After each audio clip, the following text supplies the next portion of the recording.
Baik, kita mulai ya.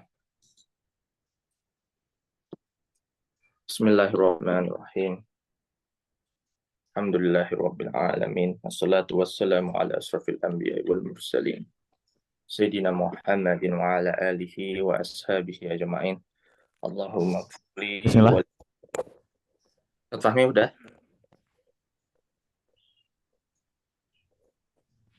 Sudah siap Ustaz? Bismillah. Ayo, alhamdulillah. Alhamdulillah. Baik. Karena Ustaz Fahmi sudah, saya kembali majelis kepada Ustaz Fahmi ya. Tafadhol Ustaz. Oke. Bismillahirrahmanirrahim. Assalamualaikum warahmatullahi wabarakatuh. Waalaikumsalam. Waalaikumsalam warahmatullahi wabarakatuh. Alhamdulillahirabbil alamin. Wassalatu wassalamu ala asyrofil anbiya'i wal mursalin wa ala alihi wa sahabatihi wa man tabi'ahum bi ihsanin ila yaumiddin. Allahumma 'allimna ma yanfa'una wa anfa'na bima 'allamtana. Rabbana zidna ilma warzuqna fahma bi fadlika wa rahmatika ya arhamar rahimin.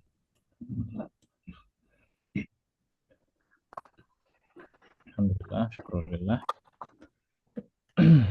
Wala haula wala quwata illa billah. Kita masih diberikan kekuatan oleh Allah Subhanahu wa taala untuk sama-sama mempelajari ulumul hadis ini melalui kitab At-Taqrib wa Taisir yang merupakan karya daripada Imam An-Nawawi radhiyallahu anhu. Alhamdulillah, di dalam pertemuan sebelumnya kita sudah membahas beberapa pembahasan. Salah satunya yang kita bahas adalah tentang al-furu'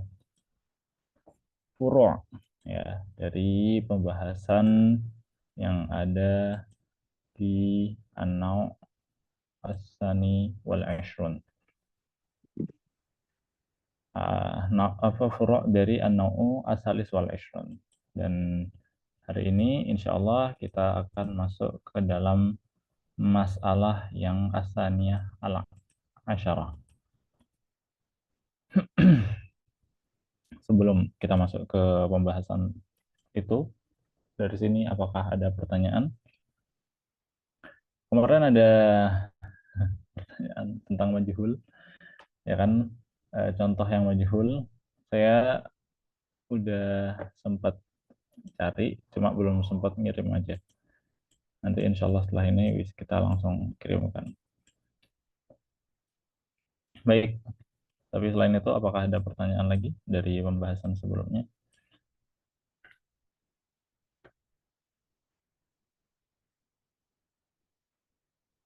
Kalau tidak ada, kita akan masuk ke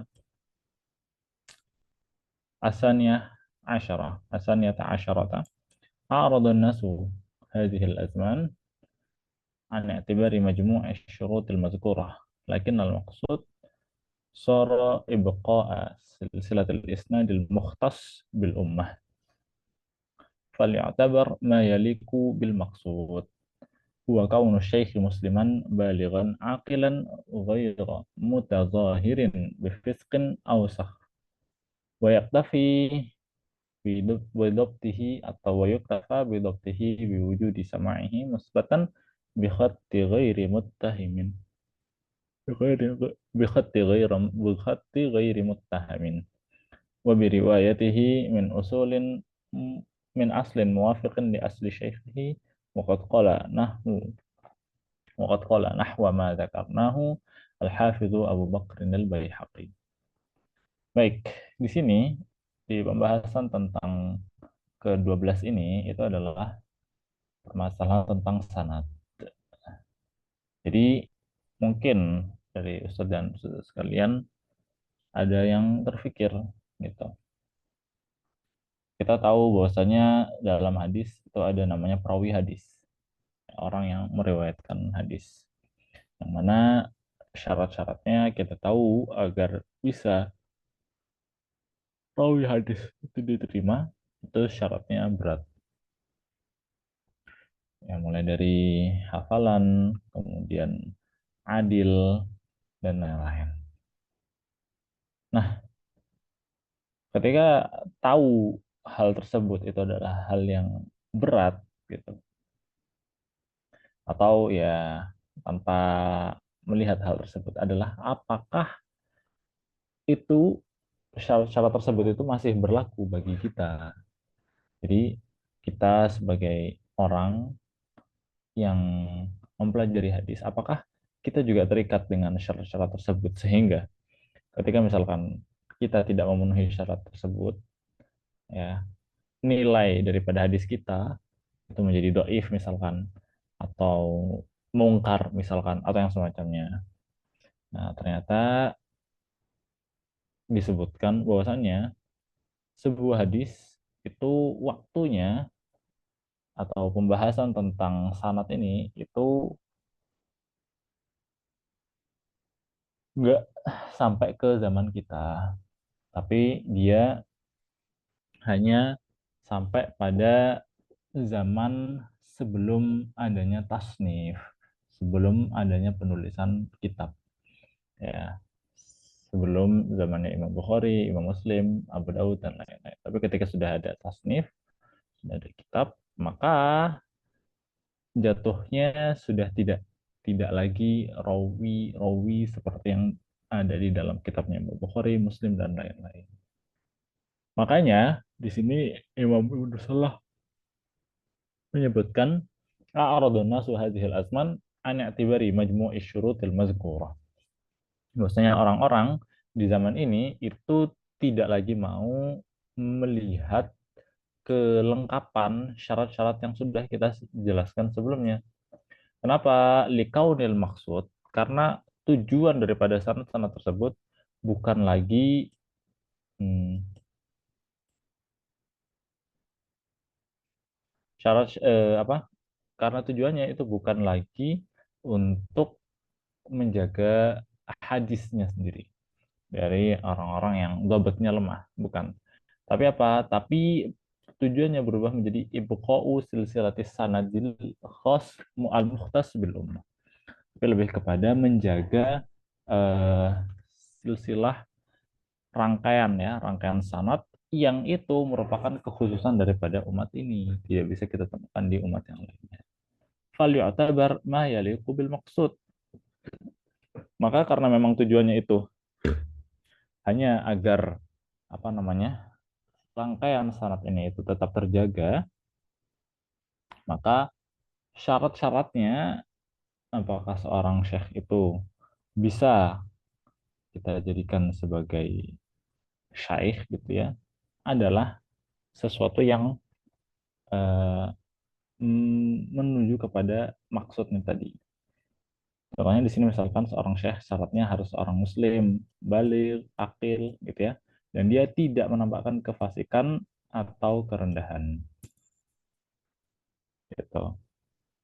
Beda dengan yang syarat sebelumnya yang dia ma'rifatu asbabil fisqi wa khawarimil muru'ah. Nah, di sini lebih lebih apa? Lebih di, tidak seketat itu. Wa yuktafa bitobtihi itu yang berkaitan dengan adil. Adapun dabatnya itu dengan apa? Dengan melihat kalau dia itu kita temukan di apa namanya, di dalam lembaran sama. Jadi dulu itu ketika misalkan ya sama juga sebenarnya dengan kurang lebih sama seperti sekarang, dimana kalau ada majelis gitu ya, nah biasanya nanti dibuatkan siapa aja nih yang ikut sama gitu, ikut mendengar hadis tersebut. Nah, dilihat nanti biasanya orang yang membacakan sebuah hadis itu dilihat apakah orang ini tuh memiliki hadis sama gitu ya terkait hal tersebut atau tidak. Maka nggak harus dia itu benar-benar hafal, tapi cukup dengan apa? Biwujudi sama'ihi musbata. Ya, dengan adanya sama dia di beberapa kitab. Biriwayatihi min aslin muwafiqin li asli syaikhi, dan dia juga harus punya sumber atau asal, atau kita sebutnya sebagai buku gitu ya, yang sesuai, yang kitabnya itu tadi yang dia pegang sesuai dengan asalnya syekh beliau gitu. Waqad qala nahwa ma dzakarnahu al-Hafidzu Abu Bakar al-Baihaqi. Ya, telah bicara juga seperti yang sudah kita sebutkan panjang lebar seperti ini. Ini sudah disampaikan juga oleh Imam al-Baihaqi. Gitu. Yang mana semuanya maknanya senada bahwasanya para ulama setelah masa tadwin gitu ya, setelah masa penulisan itu tidak lagi mementingkan sanad karena karena sudah ditulis jatuhnya. Jadi tidak terlalu penting hal tersebut. Meskipun beberapa ulama itu tetap berusaha menjaganya. Oke. Ada pertanyaan sampai di sini terkait saniyata asyar?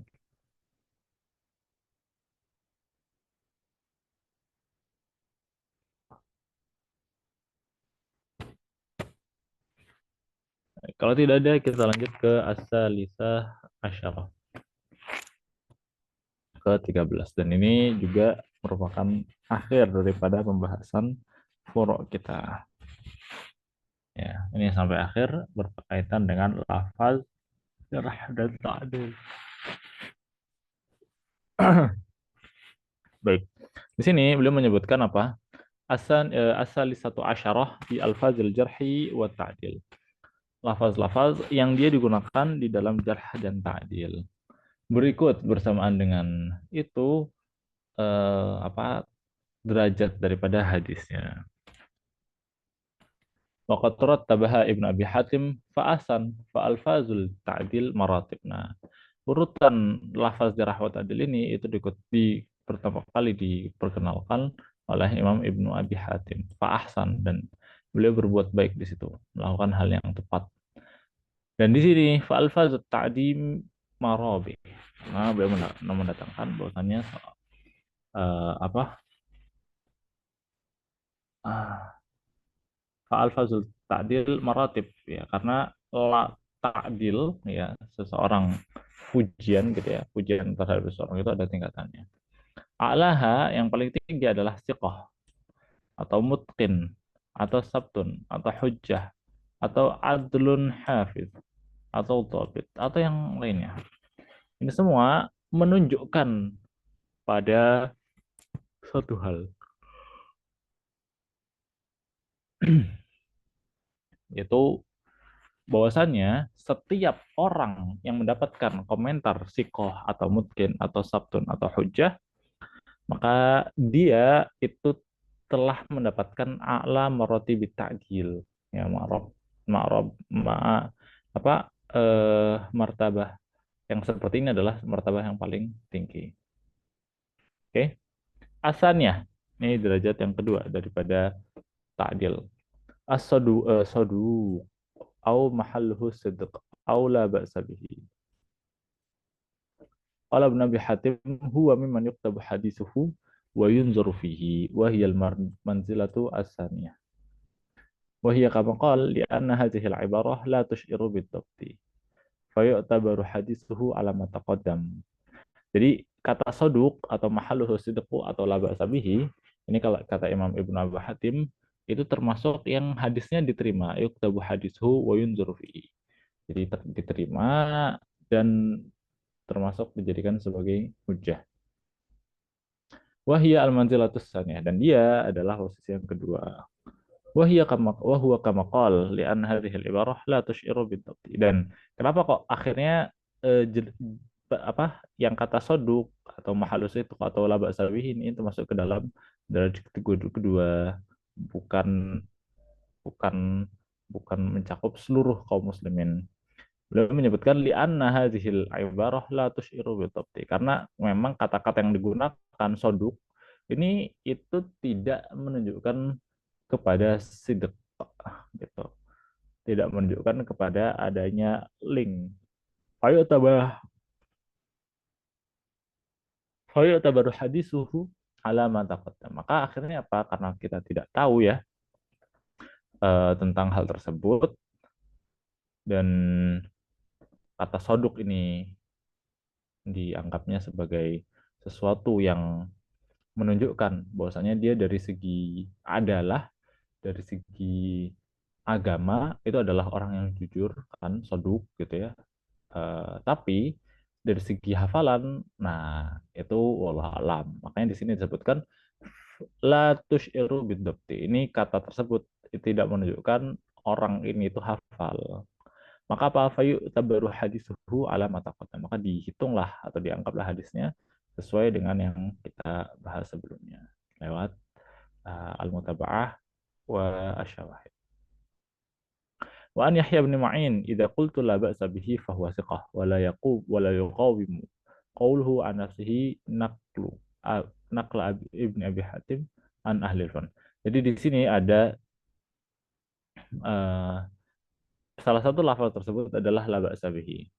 Nah, salah satu lainnya adalah siapa? Yahya bin Ma'in yang diucapkan oleh Yahya As-Sinwar.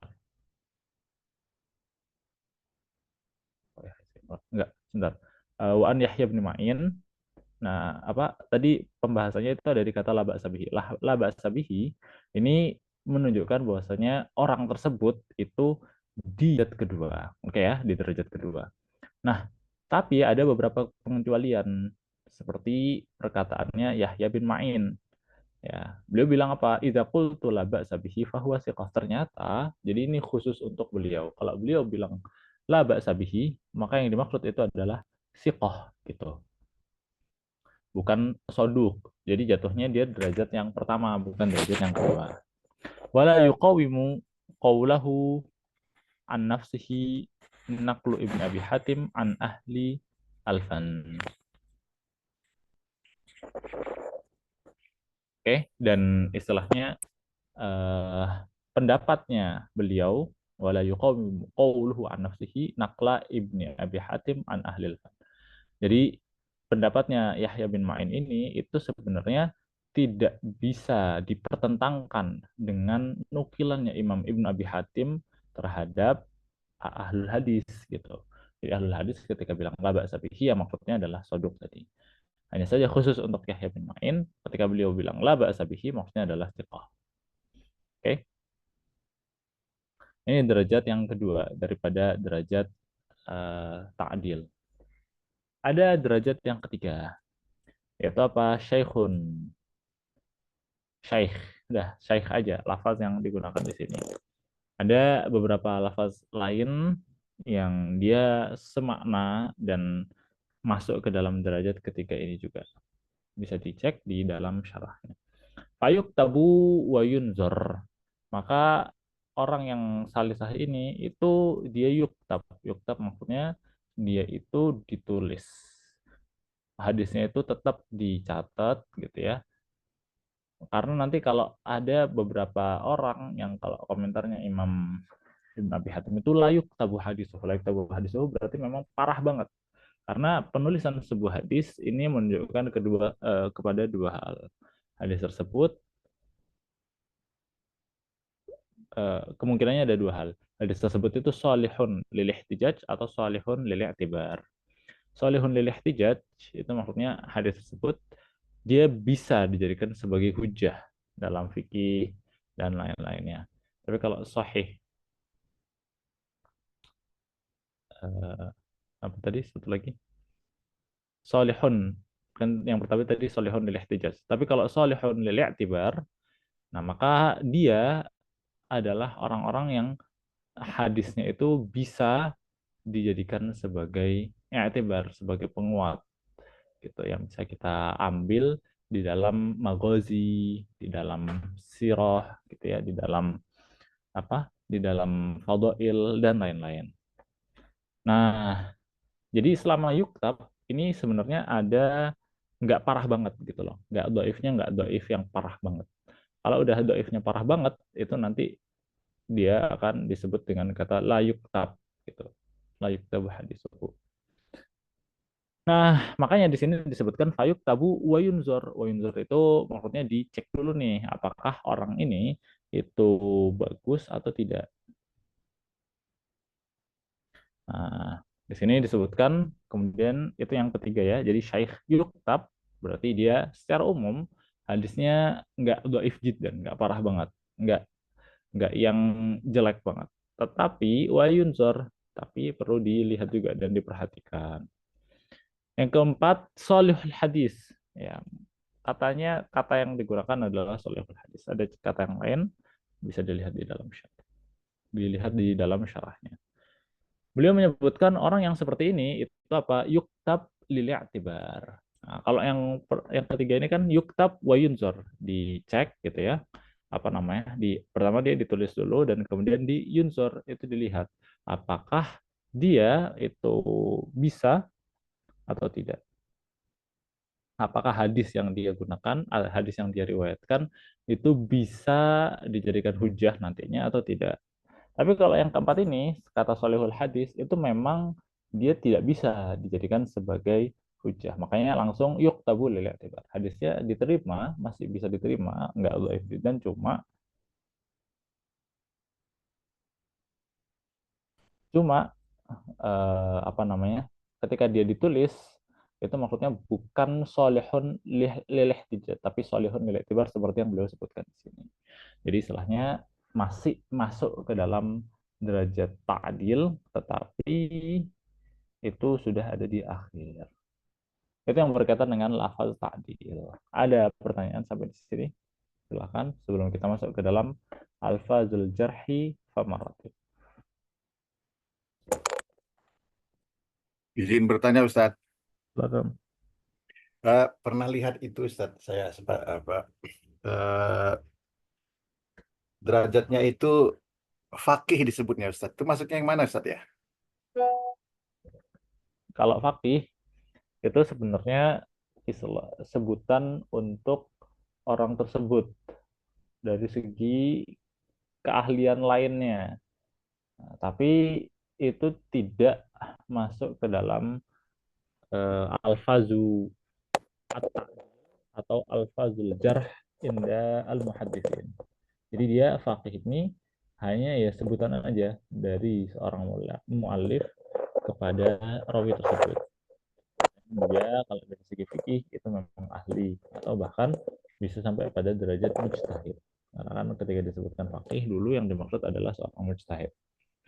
Nah, ketika ketika menyebutkan fakih itu sebenarnya ada tidak berkaitan dengan pemahaman orang tersebut dalam hadis. Bisa saja seorang yang dia itu apa dari segi bisa saja dari segi orang itu dari segi apa dari segi hadisnya kurang tetapi dari segi fikih itu banyak bagus atau ada juga yang sebaliknya.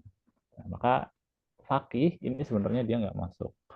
Gitu. Kalau misalkan kita temukan di aplikasi, berarti ya wallahu alam, tapi goliban ya besar kemungkinan salahnya itu dari mualifnya. Salahnya daripada orang yang memasukkannya ke aplikasi. Gitu. Seperti yang kemarin saya kalau nggak salah ditanya Ustadz Halimi tentang beberapa orang yang nggak sinkron, gitu ya. Ya. Ada pertanyaan sampai di sini? Ada lagi? Atau tadi pertanyaannya apakah sudah menjawab, Ustaz? Sudah yang itu Ustadz. Ada satu lagi Ustadz Afwan. Iya. Yang yuktabulil i'tibar ini dalam arti bahasa saja atau ada makna istilah hadis untuk i'tibar hadis pendukung aja atau bagaimana Ustadz maksudnya? I'tibar ini adalah makna yang sempat kita bahas di pembahasan sebelumnya. Ada di bab al-mutaba'atu wasyawahidu wal i'tibar. Ya. Nih, ada di bab ini. Saya tunjukkan.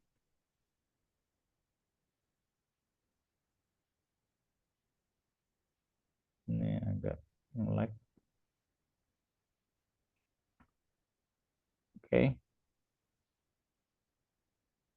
Kemarin kita sempat bahas tentang ma'rifatu al-mutaba'ah wasyawahid wal i'tibar. Tadi kan disebutkan i'tibar Bab yang 15 Ustadz ya. Ya Ustadz. Iya, itu. Ya. Dan Ya, i'tibar itu kan disebutkan adalah prosesnya. Proses dari pencarian mutaba'ah dan syawahid. Maka orang-orang yang yuqtabul lil i'tibar itu adalah orang-orang yang dia sebenarnya bukan sebagai hujah, tapi sebagai syawahid atau mutabaah dari yang asal. Oke, ada pertanyaan lagi? Bakal menjawab Ustaz Adil ya. Saya salah sebut. Eh, ya, jawab. Silakan. Oh iya. Berarti ini khawatir salah tangkap ya. Kalau yang pertama itu kan yang paling tinggi yang paling tinggi ya berarti status hadis yang diriwayatkannya itu berarti sahih gitu ya Ustaz ya. Heeh, Ya, kemudian yang kedua Hasan gitu. betul. Ya. Nah, untuk yang ketiga dan keempat itu berarti doif dan doifarah gitu Ustaz. Gini. Sebentar. Ketika dikatakan alfazul ta'dil, ya, kata saya. Nah, di sini ini kan kalau kita bisa lihat lafaz yang digunakan dalam ta'dil ada 4. Pertama ada siqah mutkin. Yang kedua soduk atau mahaluhu sidqu atau la ba'sa bihi. Oke, kemudian yang ketiga syaikh, ya kan? Dan yang keempat salihul hadis. Apakah berarti yang pertama ini dia sahih gitu, yang kedua hasan, yang ketiga dhaif, terus ini dhaif dan enggak? Enggak sama sekali. Jadi tidak ada hubungannya antara 1, 2, 3, 4 dengan derajat hadis yang seperti itu. Cuma ini lagi-lagi apa ya? Bukan ilmu yang paten dalam artian yang kalau misalkan satu sikoh ya di dalam ini sikoh gitu ya. Nah itu memang goliban sahih. Tapi yang nanti yaitu kalau sikoh mungkin nggak ada masalah ya. Jadi kalau semua rawinya sikoh maka ya udah sahih. Tapi yang nanti akan menjadi sedikit masalah dan sedikit tricky gitu ya, itu adalah ketika ada satu rawi yang soduk misalkan, atau laba sabihi, atau syaikh, ya kan, atau yang semacamnya. Nah yang seperti ini, yang kedua ini, itu dia bisa dari yang tadinya Hasan, itu naik gitu dalam beberapa kondisi menjadi sahih. Bahkan gini, kan di sini ini sumbernya adalah kitabnya Imam Ibnu Abi Hatim. Imam Ibnu Abi Hatim ini di dalam kitab beliau Al-Jarh wa Ta'dil itu banyak menukil dari dua imam, yaitu Imam Abu Hatim dan Imam Abu Zur'ah. Imam Abu Hatim dan Abu Zur'ah ini termasuk orang yang Imam Abu Hatim sih. Imam Abu Hatim itu termasuk orang yang apa? Yang mutasyaddid, yang sangat ketat gitu. Orang salah dikit langsung diturunin derajatnya. Ini Imam Abu Hatim. Imam Abu Zur'ah itu lebih apa? Lebih lebih wasat lah, lebih pertengahan gitu. Nggak kayak mutasyaddidnya Imam Abu Hatim. Nah, kalau kita lihat setelah ditelusuri banyak sekali orang-orang yang dia itu sebenarnya siqoh gitu. Tetapi kata Imam Abu Hatim soduk gitu. Karena dia misalkan melakukan beberapa kesalahan di dalam hadis. Padahal sebenarnya kalau kata ulama lain dia siqoh. Maka sebenarnya penting kita membandingkan perkataan para ulama terhadap nilai mereka dalam seorang rawi. Nah, maka yang kedua ini, kalau tadi saya katakan, kalau secara soduk memang ujungnya adalah Hasan. Tetapi di dalam kasusnya Imam Ibn Abi Hatim ini, dia bahkan bisa sampai pada derajat sahih. Begitu juga dengan syaikh. Syaikh ini itu dia sebenarnya lebih ke apa namanya? Lebih ke sahih, bukan sahih apa? Lebih ke makbul, tetapi paling paling bawah derajat daripada makbulnya. Jadi dia masih hasan, tapi hasannya yang udah mepet ke arah doif. Gitu. Tapi tadi ya, lagi-lagi nggak paten seperti itu. Dalam beberapa kondisi, dia bisa lebih sedikit, bisa naik sedikit, bisa turun sedikit. Gitu. Bisa sampai pada derajat doif. Nah ini kembali kepada bagaimana seorang muhadis, naqid, seorang muhadis yang kritikus hadis menilai sanad ini kondisinya seperti apa. Kemudian yang keempat, kalau sholihul hadis yuktabul itibar, ini jelas dia bukan dhaif jiddan. Kalau dhaif jiddan itu la yuktabu haditsuhu. Tapi di sini masih yuktab, menunjukkan dia dhaif, tapi dhaifnya itu sangat bisa sekali untuk naik ke derajat hasan. Itu. Jadi bukan yang pertama sahih, yang kedua hasan, yang ketiga dhaif, yang keempat dhaif jiddan. Enggak. Ada pertanyaan sampai di sini? Apakah sudah menjawab tadi pertanyaannya? Ustazah siapa tadi? Ya, nah, Ustaz.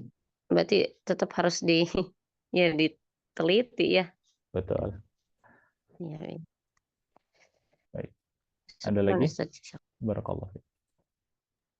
Melanjutkan Ustaz, melanjutkan sedikit dari pertanyaan barusan Ustaz. Mm-mm.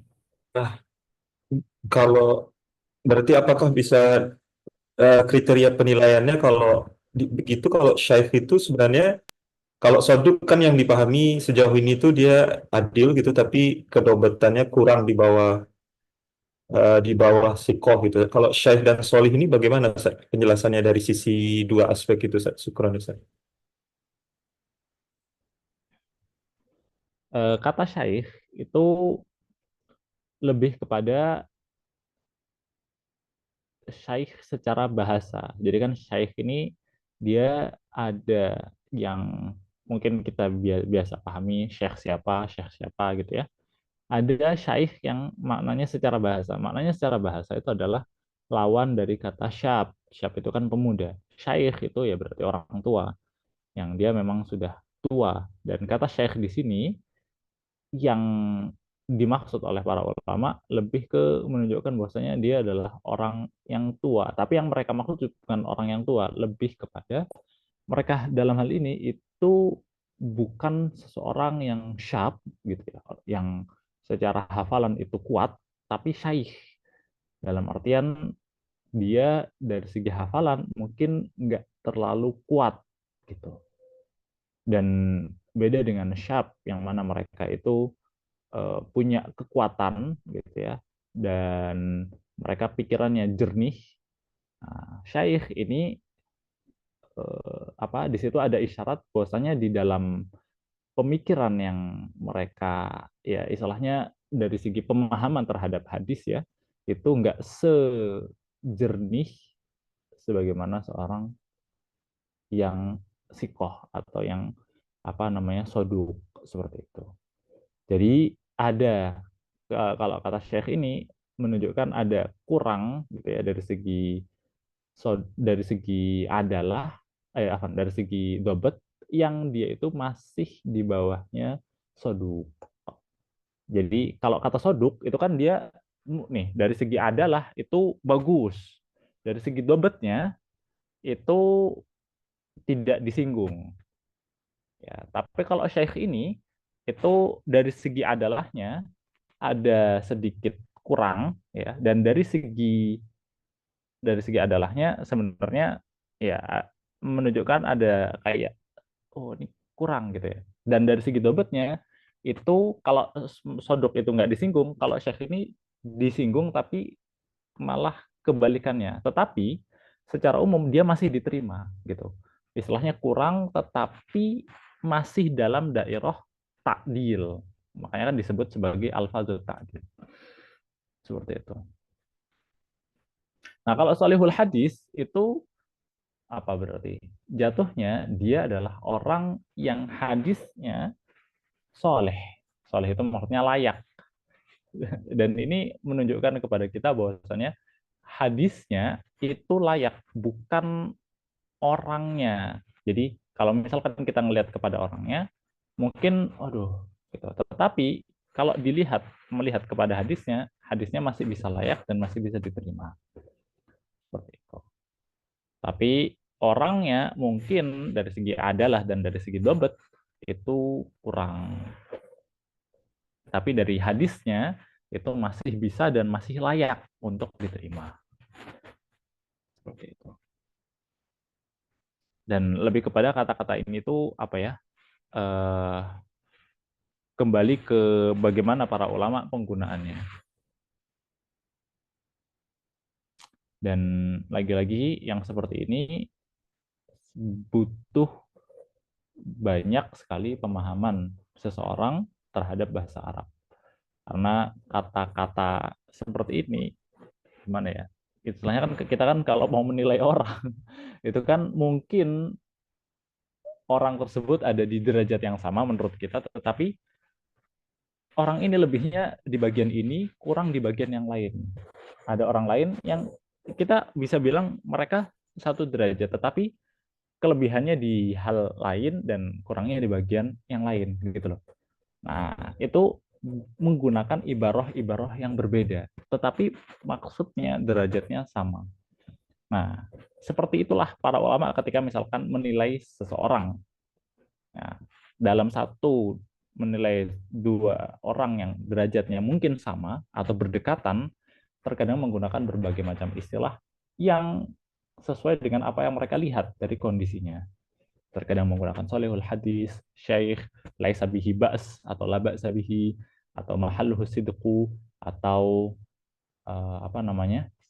Atau orangnya misalkan kita katakan sodukun insya Allah, ya, atau itu kan soduk, oke, tapi kalau ditambahin insya Allah itu kan menunjukkan wah, dia agak kurang yakin nih dengan nilai dia sendiri terhadap orang tersebut, bahwasanya dia soduk. Nah itu soduk insya Allah itu di bawahnya soduk ila akhirih.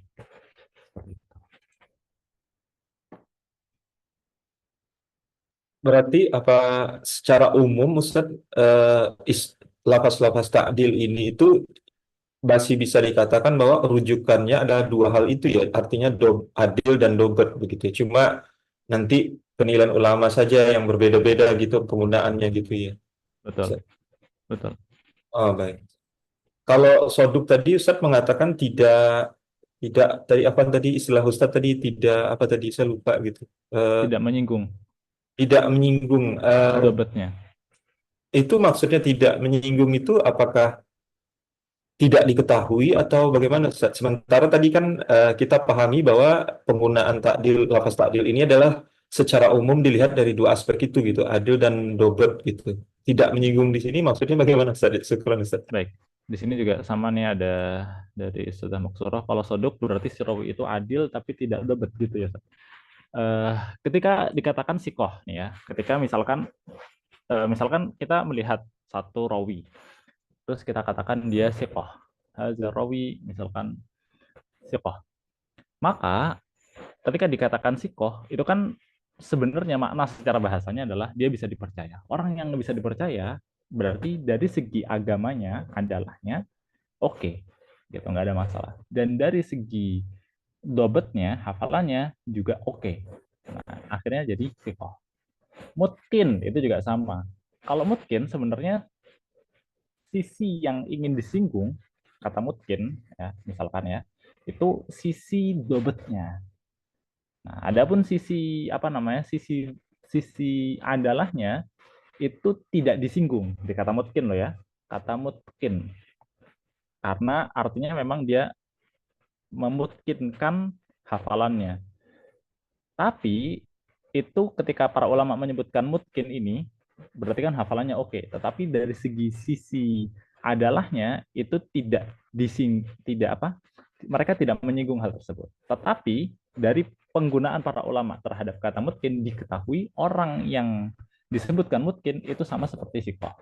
Bahkan bisa lebih dari kata sikoh. Oke, di kata soduk itu juga sama. Kata soduk itu sebenarnya dari kata penyinggungan terhadap bahwasannya orang ini itu dari segi adalahnya oke, karena soduk, ya kan, banyak jujur, kalau secara bahasanya banyak berkata jujur, banyak berkata benar. Dari segi apa namanya adalahnya oke, tetapi dari segi dobetnya itu tidak disinggung. Tidak disinggung itu maksudnya tidak dari segi apa, kata soduk secara bahasa tidak menunjukkan makna atau penyinggungan terhadap dobet. Nah, tidak menunjukkan kepada makna dobet. Tapi diketahui dari penggunaan para ulama terhadap terhadap kata soduk ini, bahwasanya yang mereka inginkan dari kata soduk adalah orang yang hafalannya itu di bawah sikoh. Tetapi dari adalah itu mungkin sama seperti orang yang sikoh. Gitu. Makanya nanti terkadang kita akan temukan orang-orang yang dia itu sebenarnya yang dia itu secara hafalan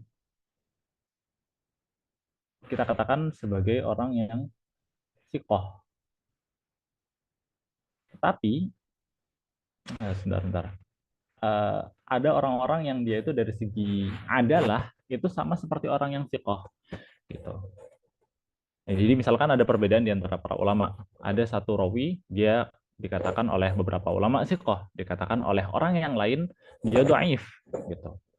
Nah, misalkan kita gabungkan antara dua pendapat tersebut dengan mengatakan rawi ini adalah orang yang soduk. Maksudnya gimana? Orang yang sikoh, orang yang bilang dia sikoh, itu melihat pada bagian adalahnya. Sedangkan orang yang melihat dhaif itu melihat kepada bagian dobetnya. Maka akhirnya digabungkan di situ dengan mengatakan dia adalah soduk. Maksudnya apa? Soduk ini dia dari segi adalah itu oke, bagus, tapi dari segi hafalan itu di bawahnya orang yang sikoh. Ala kulli hal, itu yang dimaksud dengan kata soduk.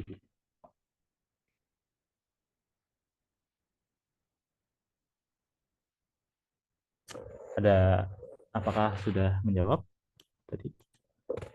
Ya, syukran jazakumullah khairan. Karena dulu sebelum-sebelumnya waktu di Rosa 1 itu melihat ini tuh seakan sesuatu yang paten gitu, Ustaz. Jadi misalnya artinya semua ini tuh seperti tadi kalau sikoh itu pasti sohih, soduk, kemudian itu hasan gitu kan di bawahnya berarti selanjutnya gitu, Ustaz. Jadi sama juga tadi memahami kalau soduk itu eh, dari sisi adilnya adil, kemudian dari sisi dari sisi kedobetannya kurang di bawah. Nah, jadi tadi sempat berpikiran bahwa kalau syaikh berarti dari sisi adil dan dobetnya lebih rendah dari soduk gitu. Nah, jadi seakan-akan kita melihatnya itu sesuatu yang fix dan tanda kutip kaku gitu ya, gitu. Seperti itu. Ya. Justru kebalikannya, malah dinamikanya itu akan sangat terasa kalau di dalam ilmu ini. Kenapa? Karena wah, ini apa ya? Kalau kaku itu malah kacau gitu. Kalau kita katakan ilmu ini kaku itu malah kacau. Kenapa? Kan kalau ilmu kayak matematika gitu ya, itu kan kita pelajarinya angka, dan angka itu kan benda mati dan dia fix. Nilainya tuh nilai tetap gitu. Tidak akan berubah. Sedangkan ilmu ini, ilmu apa namanya? Ilmu riwayah, periwayatan hadis itu adalah ilmu yang kita mempelajari orang, dan orang itu kan benar-benar dinamis gitu. Dan aglab pembahasan tentang nilai terhadap seseorang itu juga apa ya, zon, bukan nilai pasti, tapi nilai yang bisa berubah-ubah. Makanya akhirnya dalam hal ini tuh memang nggak bisa kita pukul rata. Memang benar untuk di awal, untuk bagi orang yang mubtadi ya, kita ketika pertama kali belajar kalau kita langsung disuguhi dengan nggak mesti kayak gitu. Nah, ini jadi bingung gitu. Maka udah di awal, makanya di Dirasah Hadis 1 mungkin dikatakan ini begini gitu, untuk mempermudah agar orang tidak bingung. Tetapi nanti di tahapan selanjutnya kita akan tahu, dan ustadz dan ustadzah sekalian ketika melakukan amal, mencoba kemudian mengecek, itu akan merasakan dinamisnya gitu. Enggak sekaku itu. Di sini ada pertanyaan lagi, apakah dalam menulis derajat rawi harus mencantumkan sodok menurut siapanya, Ustadz? Sebenarnya kan begini, kalau kita hanya mencukupkan pada aplikasi, misalkan ya, mencantumkan pada aplikasi, Alminasoh misalkan, itu bisa kita lihat dia ternyata hasilnya soduk gitu. Nah, itu adalah soduk menurut Imam Ibnu Hajar. Nah, ketika kita mencantumkan hukum terhadap rawi, sebenarnya ada dua opsi. Kita bisa ya udah kita ngikut ke satu ulama, misalkan Ibnu Hajar, kita katakan ya udah, hukum Ibnu Hajar soduk, selesai. Berarti kita udah nggak ikut cawe-cawe, nggak ikut campur di sana. Dan kalau kayak gitu, berarti kan kita cuma sebatas nakil. Nakil ini orang yang menukil. Tetapi yang lebih bagus daripada itu adalah kita kaji semua perkataan para ulama terhadap rawi tersebut dan kita berikan kesimpulan kita sendiri di akhir. Apakah ini boleh? Sangat boleh, nggak ada masalah di sana. Nah, yang penting nggak liar gitu, nggak. Oh, menurut saya rawi ini doif, maka akhirnya hadisnya doif. Nah, oke gitu. Maksudnya kita menilai seorang rawi itu sangat bagus gitu dengan melihat berbagai macam para para ulama terhadap rawi tersebut. Tetapi jangan kemudian jangan kemudian merasa benar sendiri. Maksudnya coba cek lagi apakah hukum ini itu sudah sesuai kepada para ulama, kepada para orang yang memang ahli di dalam bidang tersebut atau tidak. Gitu. Jadi kita sebutkan misalkan hukum orang ini itu menurut kita ini, gitu. Jadi kalau pada saat itu kita nggak perlu cantumkan dia misalkan hukum akhir kita orang ini soduk dan berarti kan karena itu hukum kita nggak perlu cantumkan siapa itu sodok menurut siapa, begitu. Dan itu kalau kita sudah sampai pada derajat itu, bisa dibilang kita tidak lagi nakil, tapi nakid. Nakid ini berarti kritikus. Meskipun ya nggak ya ya nggak bisa kita samakan apa nakidnya kita dengan nakidnya Imam Ibnu Hajar atau Imam Az-Zahabi, Imam Al-Bukhari dan lain-lain. Gitu. Ada lagi?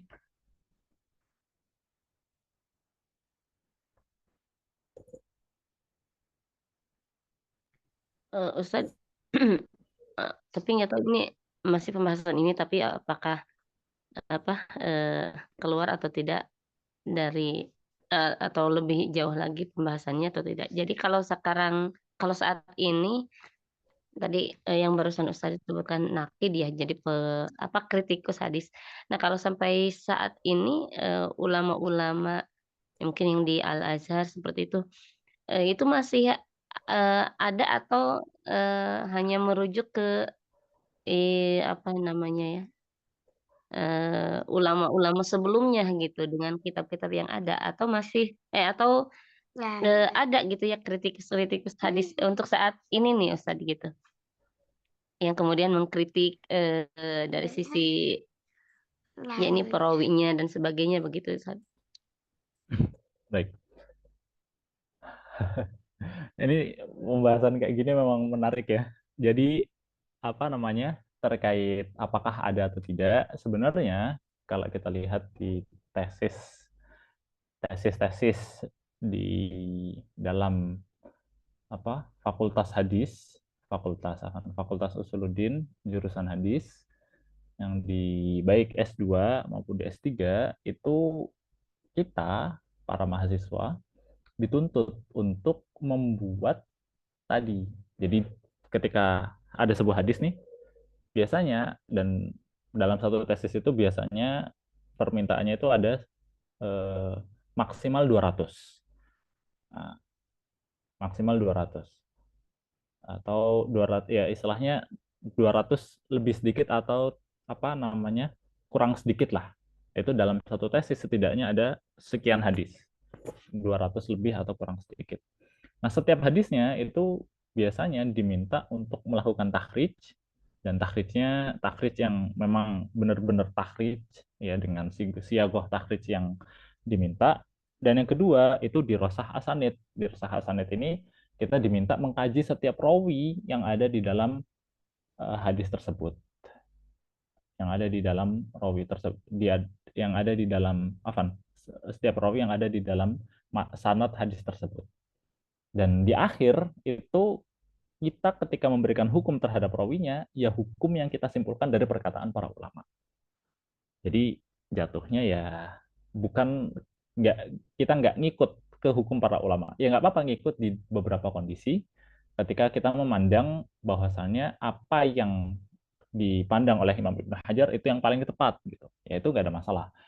Nah, tetapi itu bukan hukum yang full ngikut ke semua yang dikatakan oleh Imam Ibnu Hajar, tapi lebih ke ini adalah kesimpulan yang kita dapatkan setelah mengkaji apa yang disebutkan oleh para ulama terhadap rawi ini. Dan di akhir setelah kita bahas setiap rawinya, itu kita juga diminta untuk memberikan hukum terhadap hadis tersebut. Apakah kesimpulan akhirnya? Hadis ini sahih ataukah dhaif ataukah hasan? Karena beda antara penghukuman terhadap rawi, oh rawinya semuanya siqah gitu. Nah, tapi apakah hadisnya pasti sahih? Belum tentu. Bisa saja di antara rawinya itu ada inqita', ada keterputusan, nggak mutasil sanadnya. Maka bisa jadi dhaif gitu. Atau yang semacamnya, atau yang semacamnya. Dan itu ada 200 sekian hadis gitu. Itu di dalam apa namanya? Tesis ya. Tesis yang S2 berarti. Kalau yang disertasi wallahu alam kayaknya jumlah hadisnya lebih banyak gitu yang S3. Nah itu.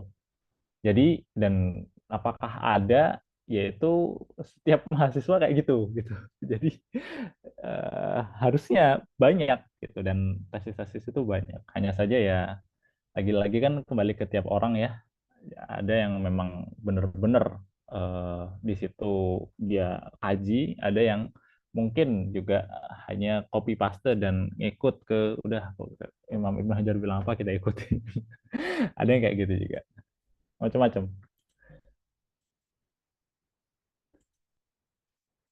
Kalau di Ma'had Khadimus Sunnah itu kan tugas akhirnya kalau nggak salah 20 hadis ya.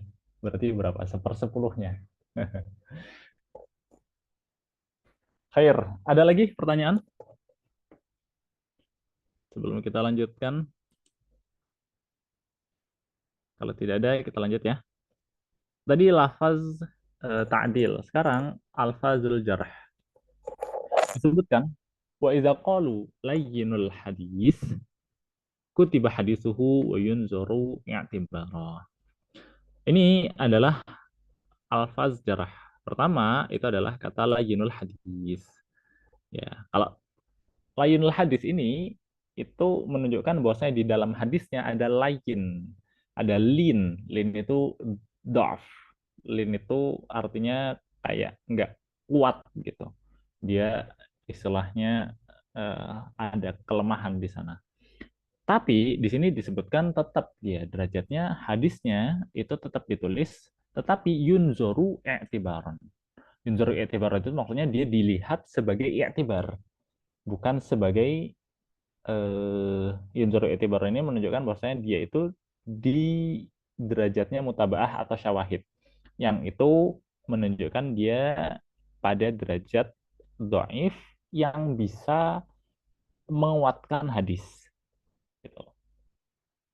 Jadi kalau misalkan dia seperti ini, dhaif yang seperti ini, ketika ada dhaif yang lain, ada hadis dhaif lain yang sama dhaifnya, itu nanti akan bisa naik ke derajat hasan li ghairihi. Wa qala Daruqutni idza qultu layyinul hadis lam yakun saqitan walakin majruhan bi syai'in la yusqitu anil adalah. Di sini disebutkan ini perkataan Imam Ad-Daruqutni menunjukkan istilah khusus untuk beliau sebagaimana tadi Yahya bin Ma'in itu punya istilah khusus untuk beliau. Ya, la ba'sa bihi. Di sini perkataannya Imam Ad-Daruqutni, beliau kalau bilang layyinul hadis maksudnya adalah bukan orang yang akhirnya derajatnya jatuh ya, yang tidak bisa diterima. Tapi apa? Majruhan. Tetapi orang yang seperti ini majruh, dia kena jarah gitu ya dengan sesuatu yang sesuatunya tadi itu tidak menjatuhkan adalah, tidak adalahnya tetap. Tapi yang dinilai daripada layyinul hadis itu adalah dari segi dobetnya itu kurang, gitu, tidak memuaskan. Maka disebut sebagai layyinul hadis. Wa qauluhum laisa biqawi yuktabu hadisuhu. Ya sama. Laisa biqawi itu juga dia lebih lebih lebih apa? Lebih asroh, lebih jelas isyaratnya. Jadi kalau layyinul hadis itu kan dia yang disinggung adalah hadisnya. Kalau di sini laisa biqawi, yang disinggung itu orangnya. Jadi kalau layyinul hadis, ini menunjukkan bahwasanya dia di dalam hadis ada kelemahan. Tapi kalau laisa biqawi, orangnya emang nggak kuat gitu. Orangnya itu bukan sesuatu orang yang bisa bertahan gitu dengan hafalan hadis banyak.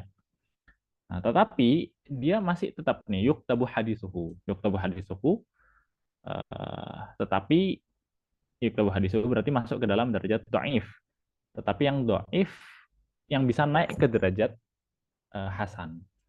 Tapi tetap dia duna layin, dia di bawahnya orang yang dikatakan layin tadi. Wa idza qalu dhaifal hadis, kalau mereka para ulama bilang dhaif hadis, faduna laisa biqawi, dia lebih lebih di bawah daripada yang laisa biqawi. Dun ini di bawah ya, dun laisa biqawi. Tetapi masih apa? Wala yutroh, tetapi tidak dibuang juga. Masih belum dibuang. Orang yang dikatakan dhaiful hadis tidak dibuang, tapi yu'tabaru bihi, dijadikan sebagai i'tibar. I'tibar berarti dia dhaif yang bisa naik nanti ke derajat hasan. Ini masih bisa naik. Nah, jadi sebenarnya 1, 2, 3 ini semuanya masuk ke dalam derajat dhaif saja. Yang nanti dhaifnya ini itu masih bisa naik ke derajat hasan. Hanya saja yang satu ini lebih dekat ke daerah makbul, yang satu ini pertengahan, dan yang satu ini paling pojok, paling bawah, misalkan daripada dhaif saja, yang dekat sama dhaif jiddan. Adapun kalau baru dikatakan matrukul hadis atau wahil hadis ya, au kadzab, maka fahuwa saqitun la yuktabu hadisuhu. Maka yang seperti ini itu sakit. Nah, coba lihat, la yuktabu hadisuhu. Ini menunjukkan bahwasanya dhaifnya dhaif jiddan. Jadi kalau dikatakan la yuktabu hadisuhu, udah itu berarti dhaifnya dhaif jiddan. Tapi kalau masih yuktabu hadisuhu, itu masih pada derajat makbul. Gitu. Wa min alfazihim, ya, dan di sini kemudian Imam An-Nawawi menyebutkan beberapa lafaz-lafaz lain. Yang lafaz-lafaz tersebut itu termasuk digunakan di dalam jarh wa ta'dil, yaitu fulanun rawa anhun nas, atau wasat, atau muqarribul hadis, atau muttarib, atau la yuhtaju bihi, atau majhul, atau la syai', atau laisa bidzalik, atau laisa bidzakal qawi fihi au fi hadisihi dha'f ma a'lamu bihi ba'san yustadallu ala ma'aniha bima taqaddam wallahu a'lam. Ya, ini banyak sekali lafaz-lafaz daripada jarh wa ta'dil. Kalau saya syarah satu persatu maknanya di pertemuan ini mungkin akan panjang gitu ya. Insya Allah harusnya dibahas di jarh wa ta'dil sendiri gitu tentang lafaz-lafaz ini. Ala kulli hal, yang ingin disampaikan di sini oleh Imam An-Nawawi ini contoh daripada lafaz jarh wa ta'dil, yang mana beliau menukil dari perkataannya Imam Ibnu Abi Hatim di dalam kitab Al-Jarh wa Ta'dil beliau. Dan kalau kita lihat, ini adalah totalnya itu ada 8 ya. 4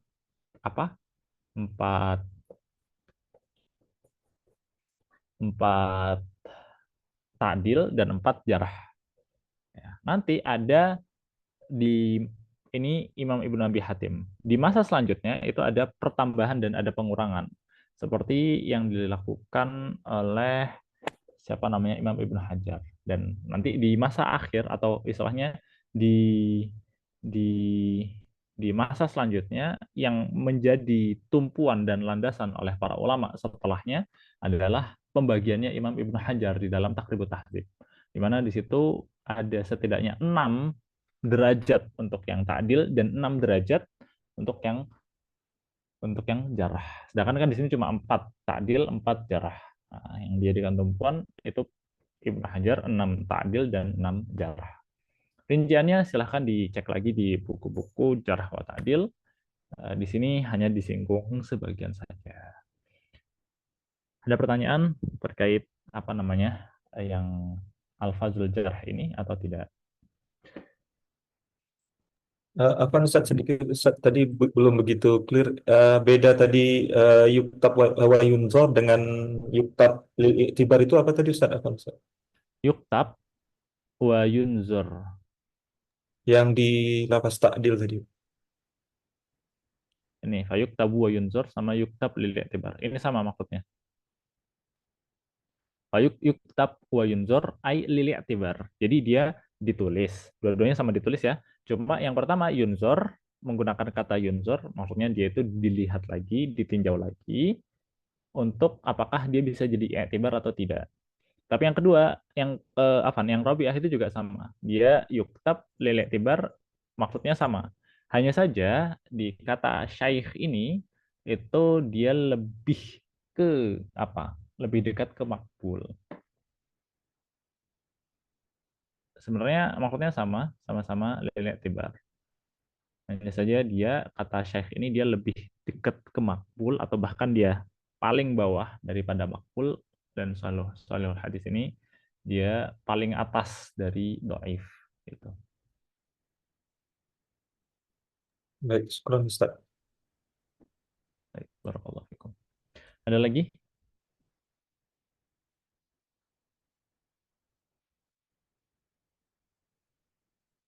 Nah, di sini ada banyak nih disebutkan list daripada kitab yang membahas jarah wa ta'dil, At-Tarikhul Kabir, Al-Kamil fi Du'afa, Tahzibut Tahzib, Mizan al-I'tidal, Al-Kamal, ila akhirih.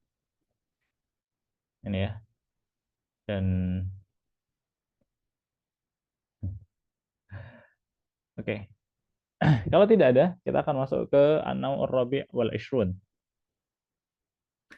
Ke-24. Tentang apa? Kaifiyatus sama il hadis wa tahammulihi wa sifati dhabtihi. Kalau sebelumnya itu adalah pembahasan tentang rawi seperti apa saja sih yang dia diterima hadisnya. Nah, sekarang adalah bagaimana sama ini terjadi. Jadi, kalau pembahasan tentang sebelumnya itu kan rawi mana saja yang diterima hadisnya. Ini sebenarnya ingin membahas kalau di sebelumnya ya, yang rawi yang diterima hadisnya itu menyinggung dua syarat daripada hadis sahih, yaitu ada laturwah wadobtihim. Ya, tentang adalah apakah mereka itu adil, dan yang kedua apakah mereka itu dhabt. Sedangkan kalau yang di sini, pembahasan yang ini itu adalah berkaitan dengan ittisal dalam hadisnya tadi. Apakah di dalam hadisnya itu ada ittisal atau tidak? Taunya dari mana? Taunya dari lafaz yang digunakan oleh para rawi ketika mereka meriwayatkan hadis. Apakah menggunakan hadasana atau an atau akhbarana atau qala lana atau yang semacamnya. Oke? Nah, sekarang sebelum masuk ke pembahasan itu, nanti setidaknya ada totalnya 8. 8 macam atau 8 cara seseorang itu meriwayatkan hadis. Ya, ada yang mendengar langsung, ada yang dia dengan membacakan, ada yang dia dengan mengirimkan surat, ada yang dia berikan, ada yang ijazah, macam-macam. Ada 8. Dan masing-masing daripada 8 cara tersebut itu ada lafaznya masing-masing. Yang mana misalkan dia mendengar gitu ya, nggak bisa tuh. Misalkan dia mendengarnya, meriwayatkan hadisnya itu lewat tulisan gitu. Jadi saya kirim surat ke guru, minta dikirimkan tentang hadis ini, terus misalkan gurunya ngirim balik hadisnya. Nah, itu apakah boleh kita menggunakan hadasana atau tidak? Nah, itu pembahasan yang ada di dalam Nau yang ke-24 ini. Yaitu tentang 8 model cara periwayatan dan lafaz yang digunakan untuk mengungkapkan model yang digunakan. Gitu. Nah, tapi sebelum masuk ke 8 tadi, di sini ada beberapa muqaddimah. Nih, di sini ada 8 macam. Pertama ada sama, mendengar langsung. Kemudian kita singgung cepat dulu ya. Yang pertama ada dia mendengar langsung dari gurunya. Ada yang kedua membaca pada gurunya. Jadi gurunya dengerin, dia baca. Terus ada yang mana lagi? Nah, ijazah gurunya ngasih, udah kamu saya izinkan untuk meriwayatkan. Kemudian ada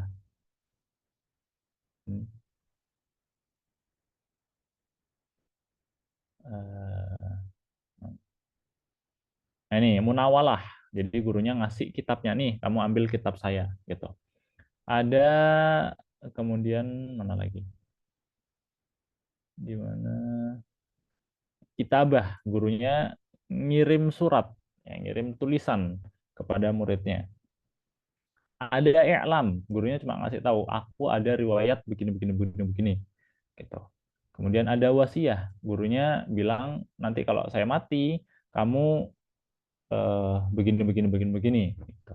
Dan yang terakhir wijadah, wijadah itu seseorang nemu di dalam sebuah kitab, oh kitab ini ada hadis dari gurunya. Nah ini gimana hukumnya? Itu dibahas di now yang ini. Tapi sebelum masuk ke sana, ada beberapa hal yang perlu diketahui terlebih dahulu. Apa itu? Pertama,